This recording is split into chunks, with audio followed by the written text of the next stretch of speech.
Good morning and welcome to Mission Control Houston and the International Space Station update. We're joining the International Space Station Flight Control team on Leap Day here in the Space Station Flight Control Room at the Mission Control Center in Houston. The Orbit 2 team is on console at this time and they're led by Flight Director Paul Dye with Jeremy Hansen in the Capcom seat. You can see Dye here in the white shirt next to Hansen in the blue shirt. On board the International Space Station, the Expedition 30 crew has been awake since midnight Central Time, and they're now more than halfway through their day.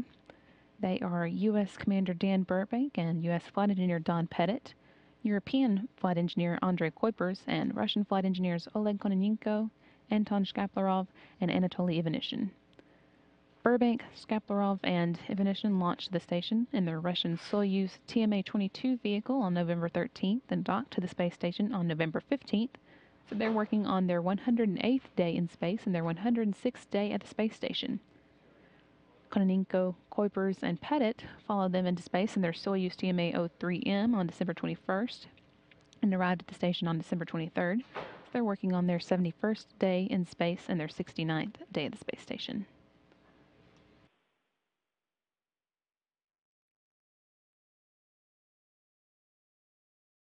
Crew is currently 238 miles above the Indian Sea, just off the coast of India, heading southeast towards the coast of Australia.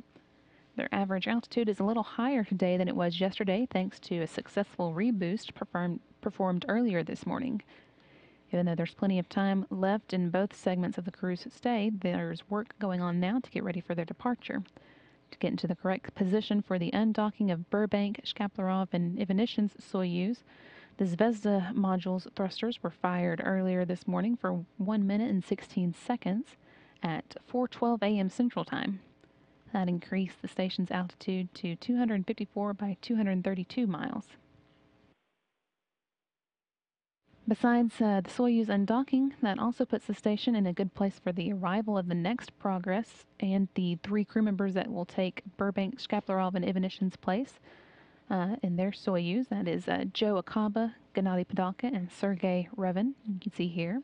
They're scheduled to launch in May in their Soyuz TMA-04M, which actually just arrived in Baikonur, Kazakhstan for its final testing on Monday.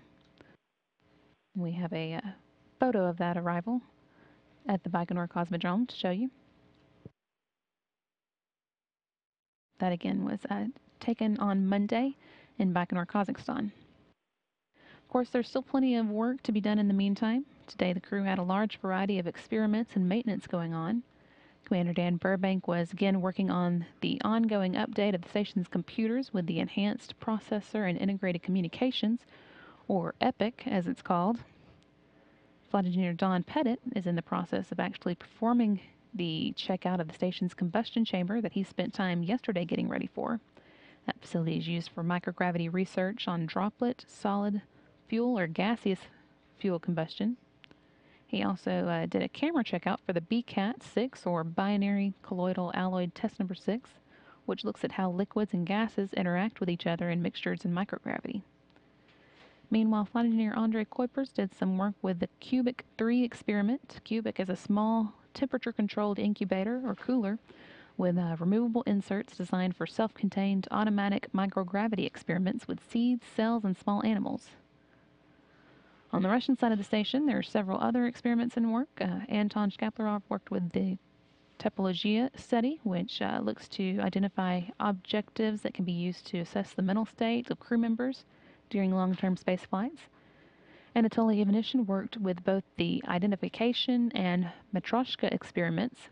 First of those looks at how dynamic events such as today's reboost affect the structure of the space station, and the other looks at the radiation levels inside of the space station. And Oleg Kononenko spent some time on the bar experiment today, which is meant to assess methods for detecting loss of pressure inside the space station. So that's what's going on in space today, and this is Mission Control Houston.